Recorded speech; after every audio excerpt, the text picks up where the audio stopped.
नमस्कार दोस्तों, स्वागत है हमारे गंगा ज्ञान धारा यूट्यूब चैनल में। किसी गांव में एक किसान अपनी पत्नी और बच्चों के साथ रहता था। एक दिन किसान सुबह सुबह कहीं जाने के लिए तैयार हो गया और अपनी पत्नी से बोला, मैं दूसरे गांव जा रहा हूं, शाम तक लौट आऊंगा, तब तक तो घर का ख्याल रखना। पत्नी ने पूछा, दूसरे गांव क्यों जा रहे हो? किसान ने जवाब दिया, मेरा एक मित्र अपनी भैंस बेच रहा है, उसे देखने जा रहा हूँ।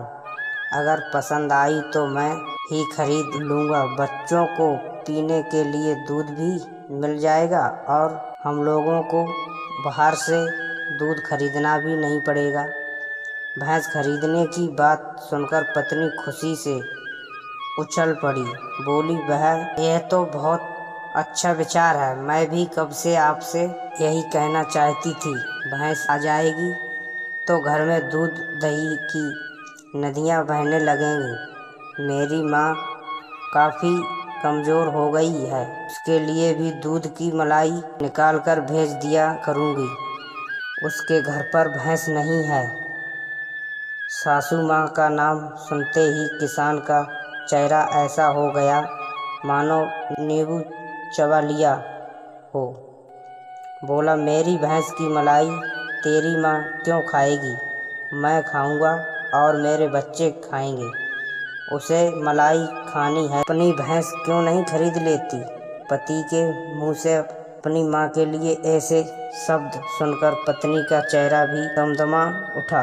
बोली, घर की हर चीज़ पर मेरा भी उतना ही अधिकार है जितना तुम्हारा है। अपनी भैंस की मलाई अपनी माँ को खिलाना चाहती हूँ तो तुम्हें क्या आपत्ति है? किसान ने कहा, आपत्ति है, मेरी भैंस की मलाई तेरे मायके वाले नहीं खा सकते, समझी? पत्नी ने जवाब दिया, खाएंगे और ज़रूर खाएंगे, देखती हूँ कौन रोकता है। किसान ने कहा, मैं रोकूंगा। एक तो तेरी जैसी भैंस को तेरी माँ ने मेरे गले मर दिया, तूने तो कुछ दिया नहीं। कम से कम मेरी यह नई वाली भैंस तो दूध और घी देगी। पत्नी ने कहा, अच्छा, मैं भैंस हूँ तो मेरी माँ को भैंस की दूध की मलाई और घी निकाल कर भेजूंगी।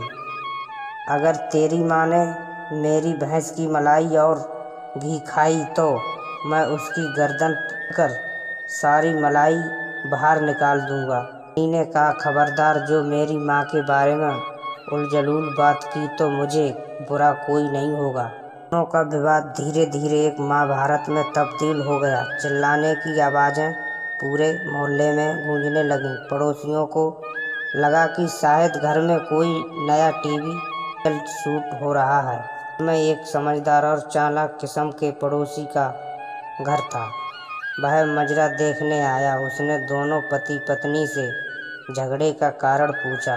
फिर जैसे ही पूरी बात समझी, उसने एक लाठी उठाई और किसान के घर में तोड़फोड़ मचानी शुरू कर दी। 2 मटके फूट भी गए और उसकी पत्नी दोनों हक्के बक्के रह गए। किसान बोला, अरे भाई, तुम्हें क्या हो गया? मेरे घर का नुकसान क्यों कर रहे हो? पड़ोसी बोला, तेरी भैंस ने मेरा बहुत नुकसान कर दिया, सारा खेत चर गई। मटके फोड़ने लगा। बोला, क्यों झूठ बोलते हो? मेरे घर पर कोई भैंस नहीं है, तुम्हारा खेत कैसे चर गई? पड़ोसी बोला, वैसे ही जैसे इसकी माँ तेरी भैंस की मलाई खा गई। और यह सुनते ही झगड़ा खत्म हो गया। तो मित्रों, कल्पना की उड़ान में लोग हकी जाते हैं और किसी का सिर फोड़ने का उतर आते हैं। ऐसे लोगों के ही लिए शिक्षाप्रद और हंसीदार कहानी है। और दोस्तों, अगर कहानी अच्छी लगी हो तो हमारे चैनल को सब्सक्राइब ज़रूर करें। राधे राधे, नमस्कार।